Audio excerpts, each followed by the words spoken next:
Warahmatullahi wabarakatuh, anak-anakku yang dibanggakan, ya bertemu kembali dengan pelajaran housekeeping di pertemuan ketiga ya. Mudah-mudahan kalian semua masih senantiasa diberikan kesehatan dan masih bisa mengikuti pelajaran ini dengan baik.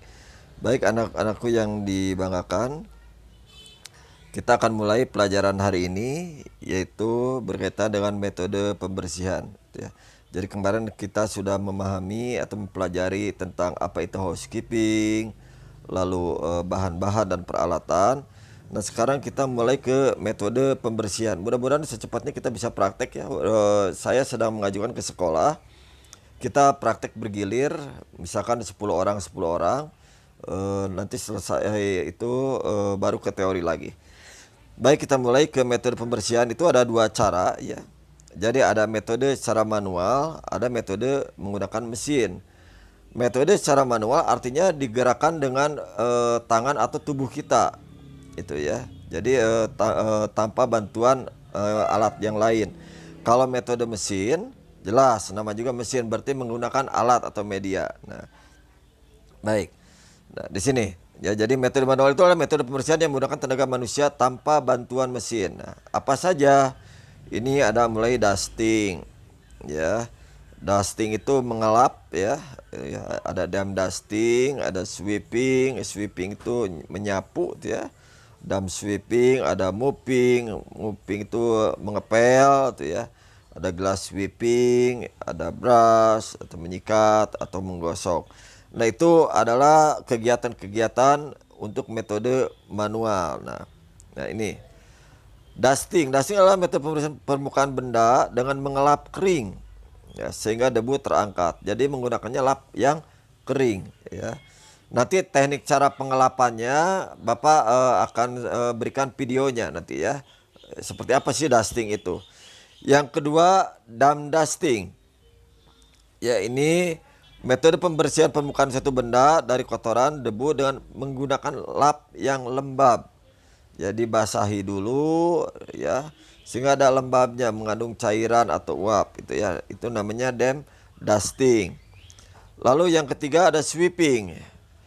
Nah, ini metode pembersihan lantai atau anak tangga dengan cara menyapu ya, dengan menggunakan sapu atau sweeper dari rumput, ijuk, lidi, plastik atau bahan lokal yang bisa dipergunakan di lingkungan sekitar itu ya. Nah, itu sweeping ya. Jadi nanti kalau praktek kita sudah pakai istilah-istilah ini lagi ya. Jadi tidak istilahnya tolong sapu, enggak ya. Jadi nanti misalnya tolong di sweeping dulu, artinya tolong Anda sapu gitu ya. Oke. Lalu dam sweeping, metode pembersihan lantai atau anak tangga dengan mengepel ya. Alat yang dipergunakan adalah kain pel ya, obat pembersih, dustpan untuk mengukur debu, kotoran, sampah, ember untuk menampung air, obat dan sebagainya. Jadi lembab juga itu ya. Mopping ya. Cara membersihkan kotoran pada lantai menggunakan mop ya. Mop yaitu alat pembersih terdiri gagang dan jepitan kain pel dan pel untayan sumbu pel ya. Ya, mopnya ada dua, ada floor mop ya untuk mendorong debu di permukaan lantai ya, dan mop digunakan untuk mengepel. Nah, apabila terdapat air atau genangan ya atau air pembilas ya, digunakan floor squeezer atau alat pembersih untuk menekan dan menarik genangan air itu ya. Ini yang ujungnya seperti karet itu ya, itu bentuknya ya. Berikutnya glass sweeping. Glass sweeping itu metode pembersihan kaca dengan menggunakan wiper ya. Karet pipi dijepit plat dan bergagang ya, untuk menarik debu ke bawah ya. Lalu obat pembersih, botol sprayer untuk menyemprot glass cleaner dan lap kaca. Berikutnya brush ya.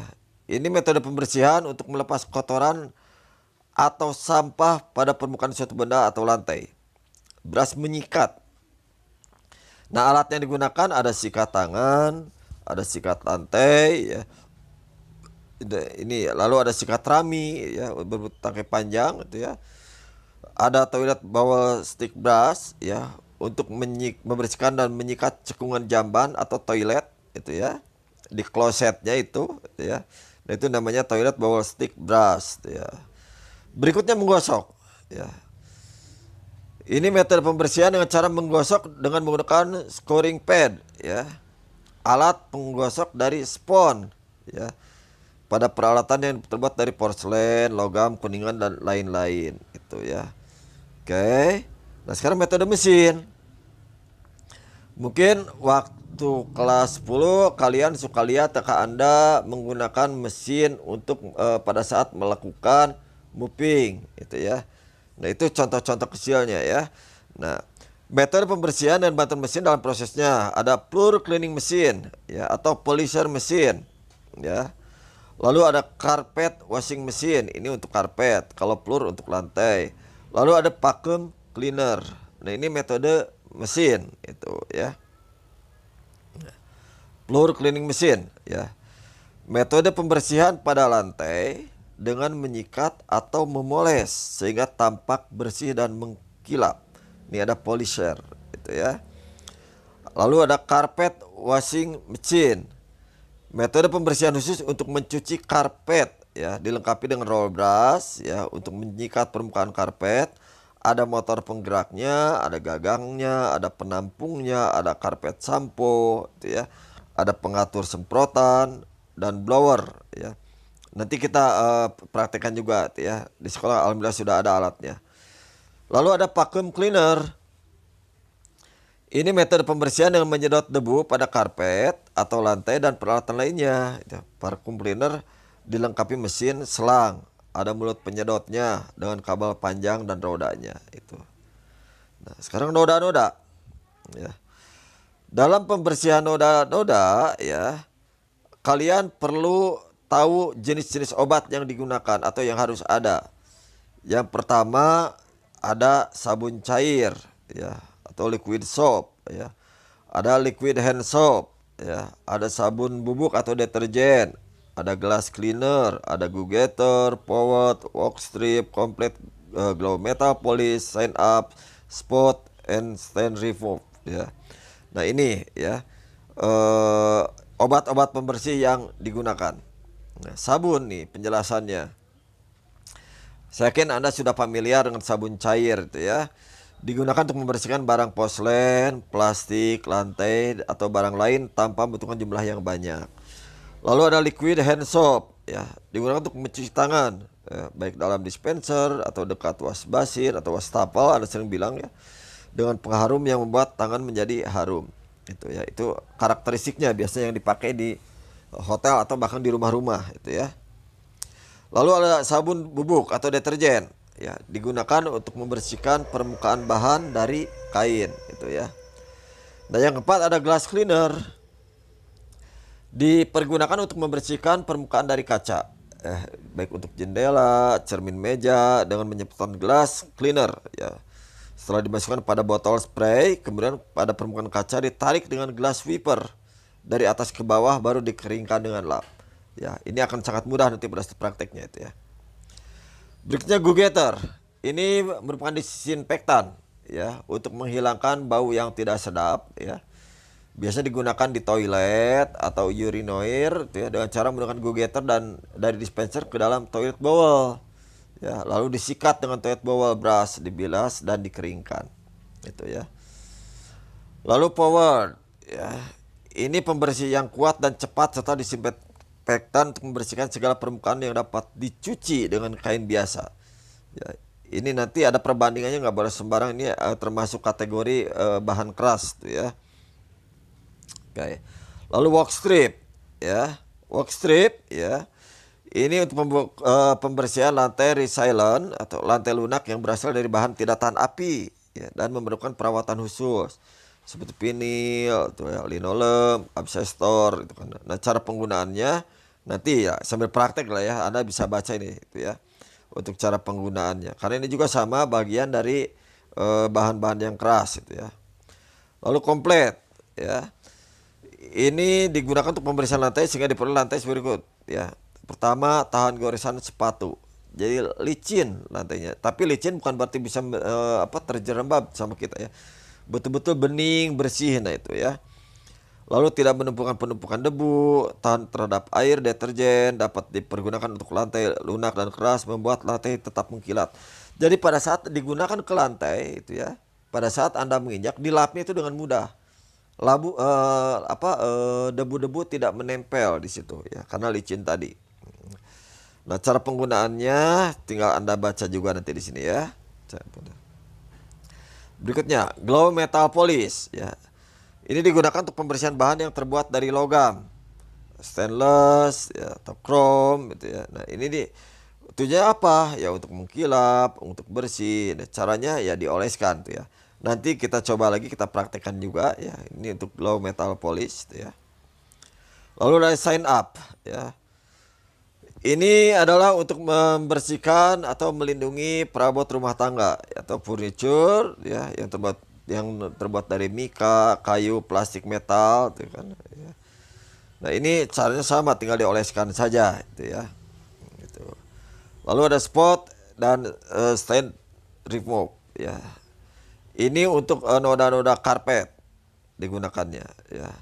Ini disemprotkan gitu ya, nanti ditarik itu kan ya, oleh penyedot debu itu ya. Nah, prosedur pembersihannya ya. Ada area umum, lobi dan restoran, ada pembersihan harian dan mingguan dan periodik. Nah, itu ya. Pembersihan nih ya. Prosedurnya. Area umum di hotel meliputi toilet, restoran, ruang pertemuan, lobi, koridor, dan ruang kantor. Nah, ini sifatnya yang disebut dengan area umum. Nah, pembersihan prosedurnya untuk toilet. Ya, kenapa sih toilet harus bersih? Ingat ya, toilet itu adalah ikonnya suatu tempat. Kita kalau ke rumah orang, kalau melihat kondisi rumah, lihat aja toiletnya. Kalau toiletnya bau, jorok, nggak jauh deh dengan rumahnya pun akan seperti begitu. Ya. Nah, termasuk di sekolah kita, ya. Di sekolah kita pun itu cerminan daripada para siswanya. Kalau sekolah kita misal toiletnya bau, jorok, kotor, nah nggak jauh beda. Para siswanya pun akan seperti begitu. Nah, di hotel sama. Manakala tamu datang ke hotel, apabila melihat toiletnya kotor, bau, itu kan ya. Jangan berharap hotel tersebut akan laku dijual. Nah, yang harus diperhatikan, ya, pertama jadwal, yang kedua pemakaian alat dan obat pembersih yang tepat, yang ketiga jumlah pemakai toilet. Nah, nanti Anda jangan kaget pada saat oleh Bapak diajak praktek membersihkan toilet sekolah. Ya. Toilet sekolah itu kurang lebih ada sekitar 30 toilet itu ya, dari bawah, dari toilet depan sampai ke atas itu ya. Itu akan kita bagi, nanti akan berputar dari mulai toilet guru yang mungkin sedikit bersih sampai ke toilet siswa yang kotor. Nanti akan mencoba mengalami itu kan itu ya. Pak, kok kenapa harus bersih? Ya itulah tugas kita. Kita harus tahu ya. Tugas itu adalah melayani. Nah, kalau seandainya jarang kan tamu yang datang ke hotel jorok-jorok itu kan. Sehingga kita membersihkan pun tidak begitu repot. Nah, mudah-mudahan nanti di sekolah kita pun terbiasa, teman-teman kalian itu yang sekolah di sana terbiasa ya menggunakan toilet itu dengan rapi. Nah, akan dibuat jadwalnya nanti. Makanya nanti ada yang disebutnya jadwal public area. Nanti semua akan melakukan praktek seperti itu. Gitu ya. Nah, alat dan obat pembersih toilet. Ya, alatnya ada sapu atau sikat lantai, ada ember pemeras beroda, ada mop, ada spons, ada kain, ada dishwasher, ada botol sprayer, ada liquid hand soap, ada toilet tisu, ada toilet paper itu ya. Nah, obat pembersihnya ada go getter, ada forward, ada sign up, ada glass cleaner, ada air freshener. Nah, ini jadi nanti kalau misalnya Bapak menugaskan, silakan Anda lakukan pembersihan di air toilet. Maka alat tadi dan obat pembersih ini mutlak harus Anda lengkapi, Anda bawa. Ya. Jadi ini untuk referensi Anda. Pak, boleh tidak dikurangi? Ini yang disebut standar minimal, ya, standar minimal. Makanya kalau ditambah boleh, yang penting menunjang ruangan itu ya. Nah, cara membersihkan toilet, nah ini tolong walaupun baru tulisan, biasanya Bapak langsung praktek ini ya, karena ini kondisinya masih belajar di rumah. Jadi Anda ikuti nanti alurnya seperti ini ya. Cara membersihkan toilet, pertama semua asbak dan tempat sampah dibersihkan dan dikosongkan. Ya. Lalu noda dan kotoran pada dinding toilet, jendela, ventilasi disikat dan lantai dibersihkan dengan power. Ya, jadi semua. Jadi ambil dulu sampah-sampahnya. Kalau ada tong sampahnya dikeluarin dulu. Ya. Jadi posisinya di ruangan toilet itu harus bersih dulu. Berikutnya, dispenser diisi dengan liquid hand soap, toilet tisu, toilet paper, gitu ya. Lalu kaca ventilasi, cermin dibersihkan dengan berkala, ya, dengan glass cleaner, glass wiper, lap bersih, botol sprayer. Lalu gunakan wash basin dibersihkan dengan obat pembersih, ya.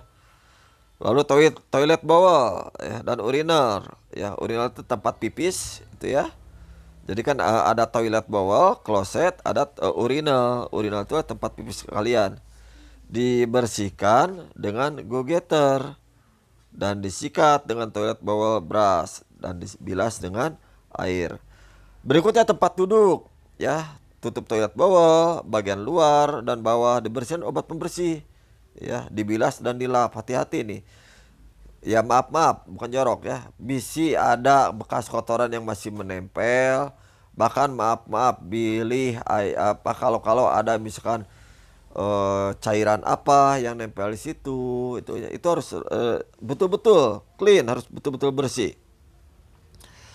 Lalu permukaan lantai dibersihkan dengan obat pembersih dan disinfektan dan berbandingan 1:20 liter air. Itu ya. Seluruh permukaan lantai dipel, terutama sekitar urinal dan bowl, dibilas dan dikeringkan. Itu ya. Berikutnya restoran. Yang harus dibersihkan di restoran, pertama lantai. Ya. Ini harus dibersihkan secara rutin, ya, dengan sweeping. Ya, untuk lantai keras perlu mopping. Ya. Lalu karpetnya, ini dibersihkan pada waktu-waktu tertentu. Ya. Lalu kaca dan jendela dibersihkan dengan glass sweeping. Meja dan kursi dibersihkan oleh kru restoran. Itu ya. Ini untuk restoran. Lalu pembersihan ruang pertemuan atau bangket, ya. Ini meliputi merapikan dan menyimpan alat perlengkapan meja kursi di gudang, ya. Lalu membersihkan lantai karpet, lalu membersihkan kaca jendela, lalu general cleaning. Jadi pembersihan secara umum, ya, dari mulai atas sampai ke yang paling bawah, ya, paling depan sampai ke paling belakang, itu ya. Berikutnya lobby. Untuk pembersihan lobby, ya, Anda harus lakukan secara rutin meliputi general cleaning. Jelas, lobby itu harus setiap saat dibersihkan. Karena tamu itu rutin hadir melalui lobby dulu, ya. Lalu pembersihan besar dengan mencuci karpet dengan shampooing. Lalu pembersihan rutin dengan vacuum cleaner. Lalu lantai keras dibersihkan dan mopping. Lalu membersihkan asbak dan tempat sampah dengan membuang sampah digosok atau dilap. Ke depan kita berharap tong sampah khususnya di SMK 3 lah, semua bersih dari noda, tidak ada bekas tanah dan sebagainya.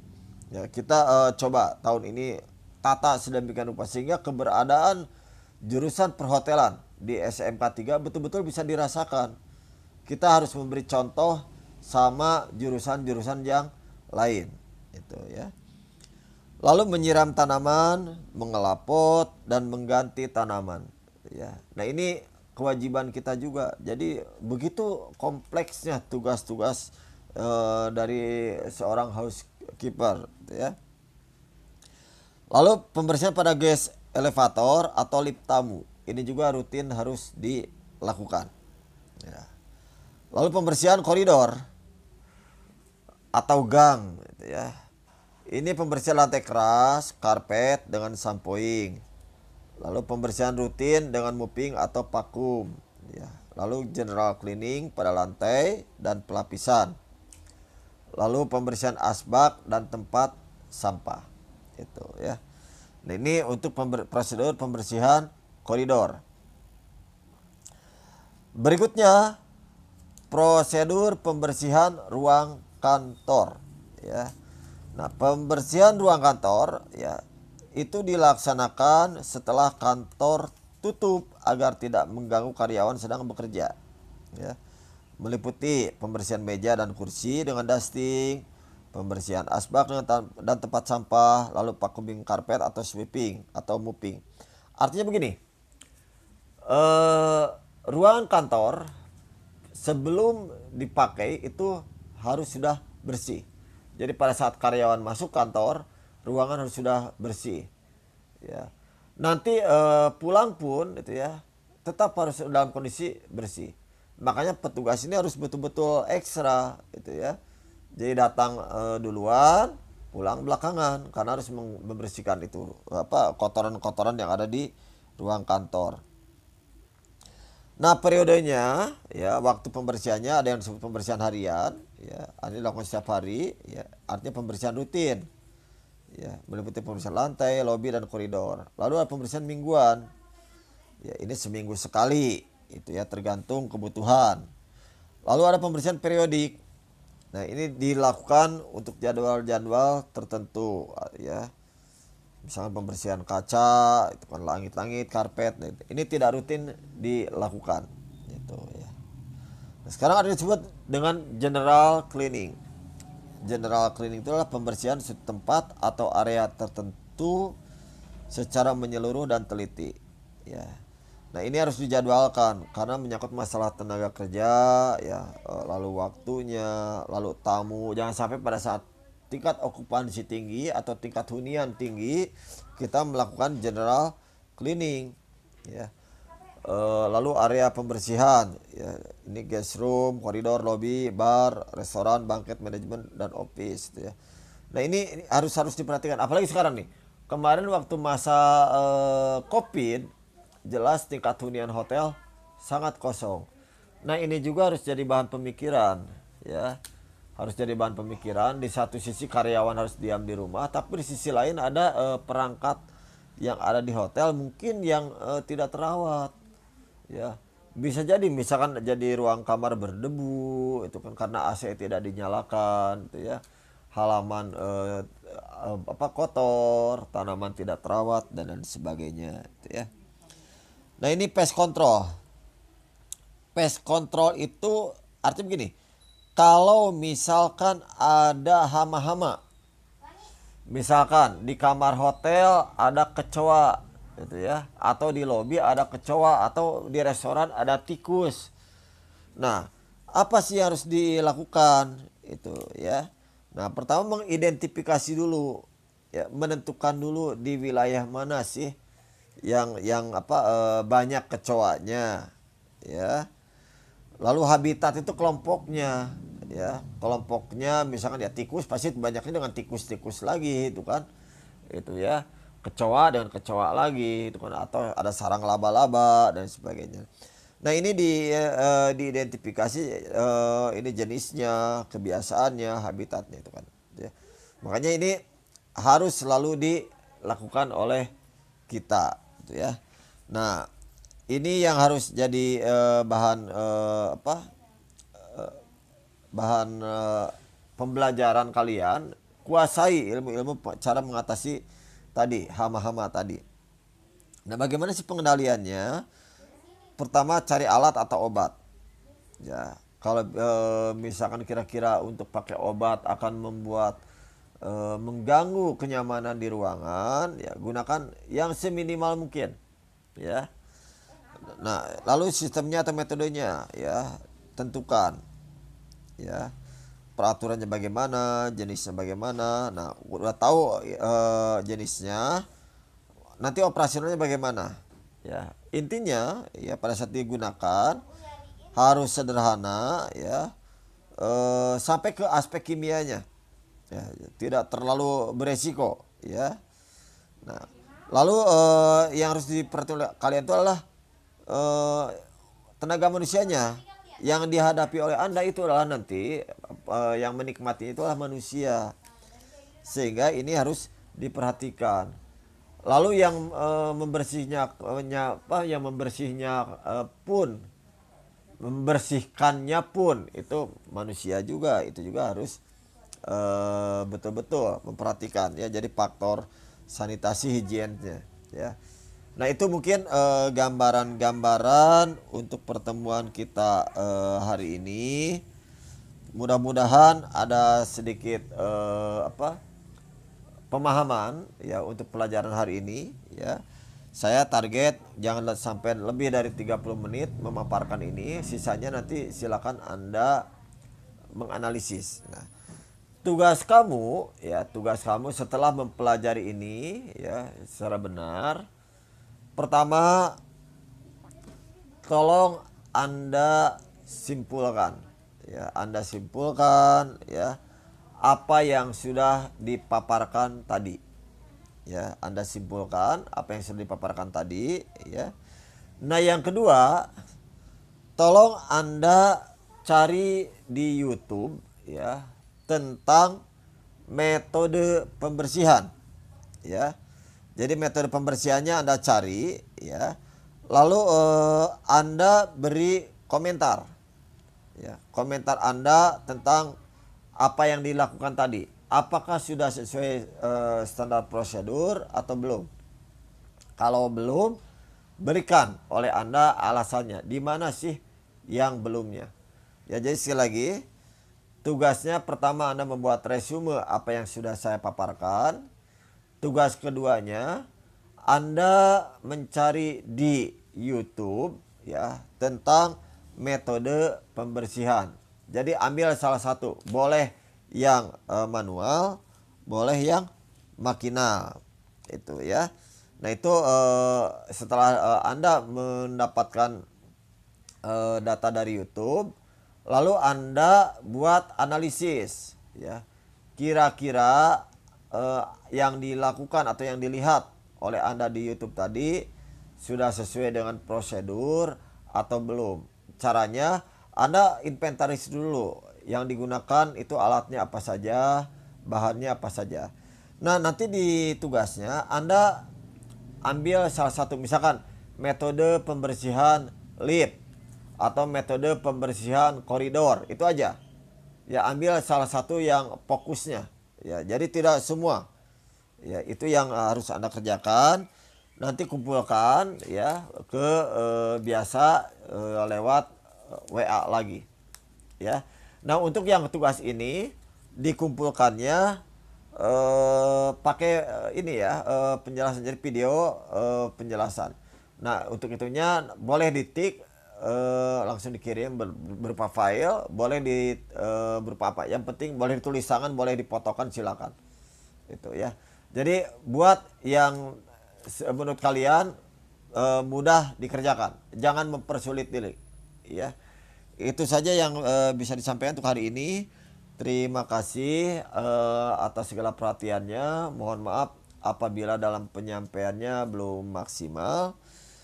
Mudah-mudahan Allah Subhanahu wa taala sesegera mungkin mengangkat ya wabah yang ada di negara kita dan kita bisa langsung bertatap muka. Terima kasih. Assalamualaikum warahmatullahi wabarakatuh.